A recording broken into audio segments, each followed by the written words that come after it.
Okay, we are at the last session of the day. And if you know the way I design agendas, is always the best speakers I save for last because they are engaging and interesting, and you're going to want to take a ton of notes. If you have been in any of the sessions that I have been moderating today, you've heard about my fancy corner and the tech team I always call when I have these issues. Donville is the guy I've been talking about all day. Donville, hello, hello, hello. Hello, hello. Hi, everyone. Well, thank you for helping me with my lighting and my corner that I've been obsessed with all day. You guys have been doing some amazing work for many, many years. You've been doing video and virtual for a long time, but I know you've been doing some very exciting things since COVID has happened as well.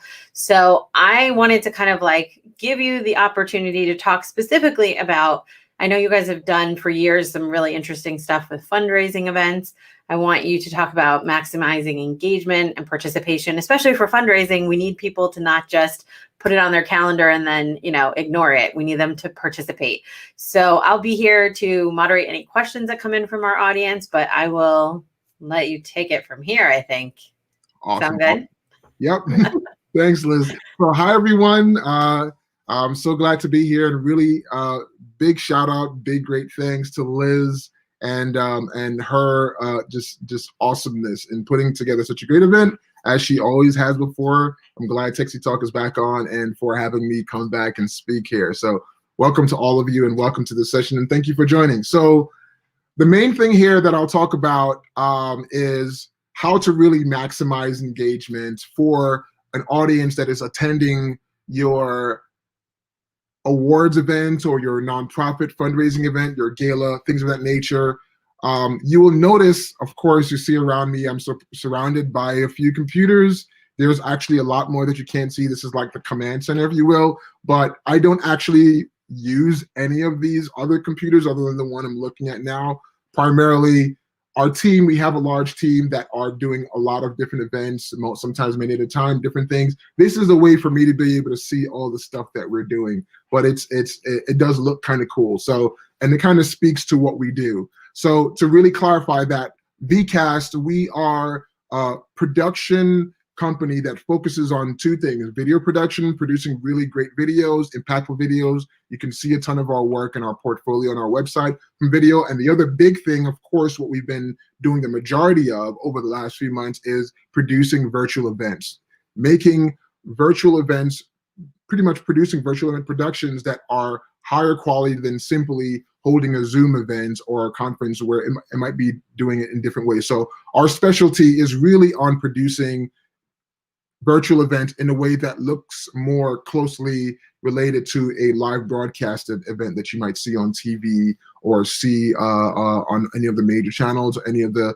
like the Grammys, the Emmys, the whatever, that kind of production, if you will, producing it in a way that is going to just be watched online instead of watching it on TV. So that's what we do. So what I'll talk about here are the ways that you can keep people engaged, especially if they're watching online, and a lot of things much more open up this way. And our specialty, the large majority of our events are nonprofit galas that we produce a lot of them.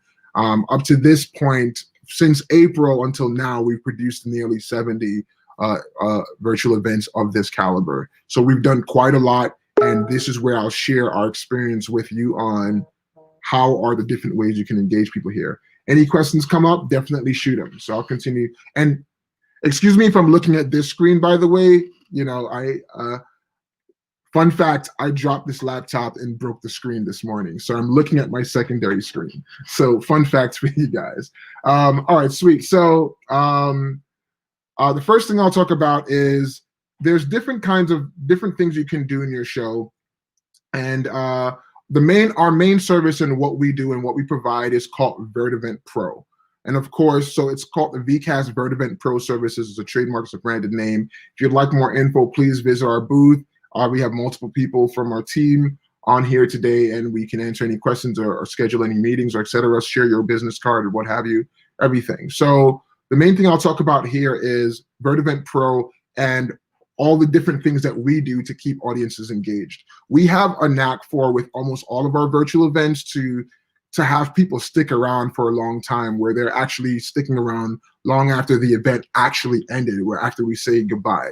And there's a reason for that, and I'll talk about a couple of them. So the first thing I'll talk about is, and it might seem, sometimes things seem a little like, isn't that obvious, but you'd be surprised how many people just simply don't do them, is use music in your production. That would be my number one point, is to use music in your production, not only on the feature videos, but wherever else you can.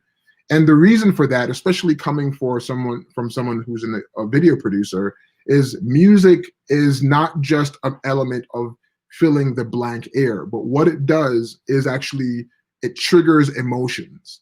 If you're not using enough music in your production, then it starts to kind of feel monotonous, when you can really sometimes, especially for us, we in video or visual storytelling, we know how to make someone watch a 20-minute video or 30-minute video, and you didn't even realize you've been watching for that long. And the way to do that is to really take people on what I call a climax and anticlimax ride.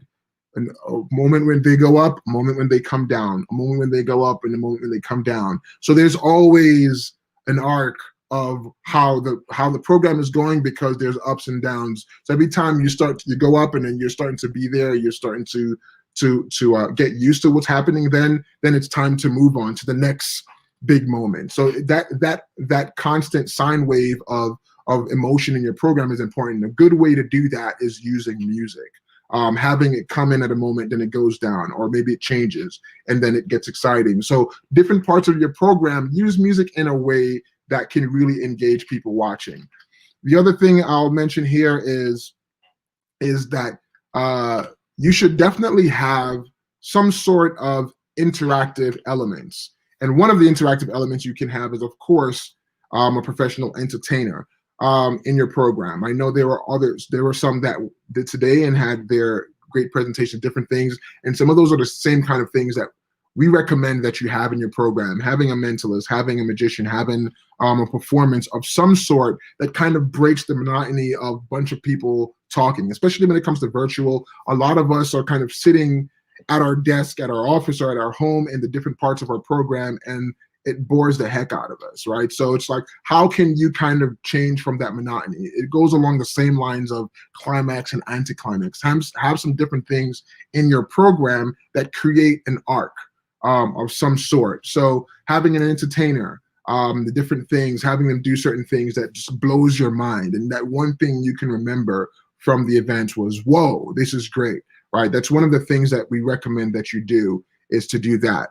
Now, other things that you can do from an interactive element standpoint is to have some actual moments in the program where you can actually ask certain questions, and people can actually respond to them in some way, shape, or form, whether it's a polling or something. So just for me, even that you're not bored of my 15-minute segment, I have 2 questions for you guys. I actually put a poll on this meeting. And I don't know if you've all seen it, but there's a poll. There are 2 questions there. One is, do you produce, if you look at the live discussion for the session, there's 2 polls that should be on your right under the live discussion tab, and there's a poll there. There are 2 polls there. But do you produce award shows that are not for nonprofits, do you produce nonprofit galas or fundraisers? So I want to know, sort of the audience watching, how you guys break out. So far, we only have 1 vote. I see some coming in now, 11 votes, 6 votes. So it's a nice split of different things here. So far, so evenly split. Please fill that out. That will give me a lot of context of the audience that's watching here, and really help me to really fully understand who am I talking to. So essentially, this is a good way, one of the things you can do to really engage the audience and keep them sticking onto this piece. The last thing I'll talk about in this really short segment, before I sort of kind of jump in and take some questions as well, is fundraising. One of the most important things that keeps the people in our events that we do, and the majority of them that we do, really engaged, is if the fundraising that is happening during the program is live, it's actually moving in real time, and people can see the results and they can see where you are. And for our events, literally, that is one of the key things that we've learned is what keeps people sticking around for a long time. When you have some of the obvious, for example, if you're trying to raise $100,000, say that, show it, and make people see it actually happening in real time. And what else? Have them see the results fill in real time, and especially if their names are able to pop up there in real time, so it really confirms that this is all legit, real time interactivity. I saw my name pop up there. Another thing you can do is if you're having a live person ask for money, or a live person asking for the appeal, or an auctioneer, they're calling out, "Hey John Doe, hey Stan, whoever you are, thank you for that $5,000 gift, that $10,000 gift," and seeing that interactive function, if you will, happen in real time, have that show up. Of course, we're experts at that also, because one of our proprietary technologies outside of this production is a technology called the Fundometer. So I'll kind of share my screen here and just briefly show you just a little bit of what this looks like, and then I'll dive into just taking a couple questions before we end this here. So where this is. All right, cool. Hopefully you guys can see this. So essentially, Vertivent Pro, this is our service here, and there's more information about it. If you want more information on this service, the documents are on our page of VCast. But you can see here, this is an example over here of the Fundometer, and you can see this here of the Fundometer and our Fundometer. You can see here names show up on the side, people's names pop up big, the dollar amount fills up. Whoever's asking for the money can be in this box here. They're seen in real time and things of that nature. And all of this happens in real time. That one thing is one of the things that keeps engagement really high in our virtual events and in our virtual fundraisers for our clients, where literally it can be just that really big impact thing that keeps people sticking around a long time. And one of the things about it that is really good and that keeps engagement is when an audience is doing this, they tend to give more than once because they're trying to keep the meter giving. You'll find quite a few people that have given 2, 3, 4 times because they're seeing it, the excitement is there, and it creates that immediate reaction. And the last thing I'll say here is, with whatever fundraising platform you're using, of course, ensure that it's something that has a fast response time. Streaming online, depending on, of course, where it's going, already has some level of a delay, whether it be 10 to 15 to 20 to 25 seconds. So, make sure that the platform that you're using also has a fast gratification for the audience, so that it's one step or at the most 2 steps before they can see their names pop up, because that's what creates that excitement. If they have to, when they're giving, there's 5 steps, 4 steps before they can see, or they have to complete payment before they see their name, they're going to drop off because it's too complicated, and we always try to make things simple, stupid. So so the key thing there is you want to make sure that the whole thing, it really is easy for everyone. There's a lot of options. Have elements that are not just for your program and for the honorees that need to speak, but it's all comes together really well. And one final thing, extra tidbit here, is make sure to produce the video content that you're actually having in the show. If you don't, what I always say is good productions are the productions where you don't even realize there was a production because the storytelling was just so good. Whenever you try to cut corners and maybe make a video that is not well produced, what generally happens is the nuances of the productions become a distraction from the story and therefore not engaging the audience as well. So that is an important piece that you should ensure to have for your virtual event. And that's it. Hope I didn't bore you guys.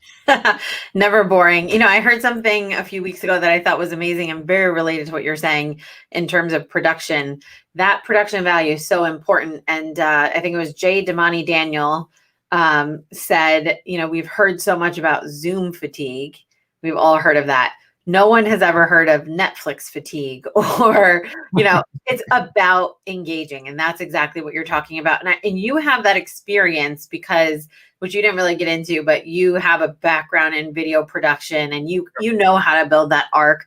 I do see a few questions, but we don't have much time. So my only question for you today is what recommendations do you have for people who want to build that story? They want to produce something really great, but they're used to kind of like just session after session and not having to build the arc as much. They're trying to figure out like, how do I produce something that's really engaging and interesting? So, I mean, the key thing here is you should definitely always work with people that are used, that can help you do that. But overall, the key thing is to break up consistent monotony. So sometimes you want to have things that are happening back to back, and the sessions that are happening, or the stories that are happening. But you want to make sure, break the monotony. I'm used to sometimes going to conferences, and they would have a concert, at the end of the night by this great band. But when it comes on to an award event or fundraising that might be 45 minutes to an hour or hour and a half, you might want to have a few of those in there, because people do not want to sit on their behinds for an hour. Yeah. So if you make it a little bit better, then they'll kind of dive in and engage with that sort of breaking of it. So yeah, that's the producer experience kind of put into the event production experience to make it engaging. I love it. I always learn a lot from you. Time is flying. So unfortunately, we have to wrap up for the day. But please do, Donville, if you can go into the chat and swap card. There were a few questions we didn't get to. And of course, for all of you who are watching, you can check out Donville's page. VCast has a page on the platform as well. And, tip, all the content that has passed so far today is still going to be available for you to watch. All the recordings are already available. You don't have to wait days and days for them. And all the sponsor pages will be up for the coming weeks. So you don't have to, rush through and see it today. We will be back tomorrow with another great lineup of content. Huge thanks to our entire team who has produced a crazy day of content today. We'll be back to do it again tomorrow. Donville, thank you for sharing all this with us and always being a supporter. Huge fan of yours. So I hope everyone starts working with you immediately, as if you need more clients. Contact me. We're busy, but we always got more hands. We'll definitely. And thank you so much, Liz. Have a good day, everyone. Take care, everyone.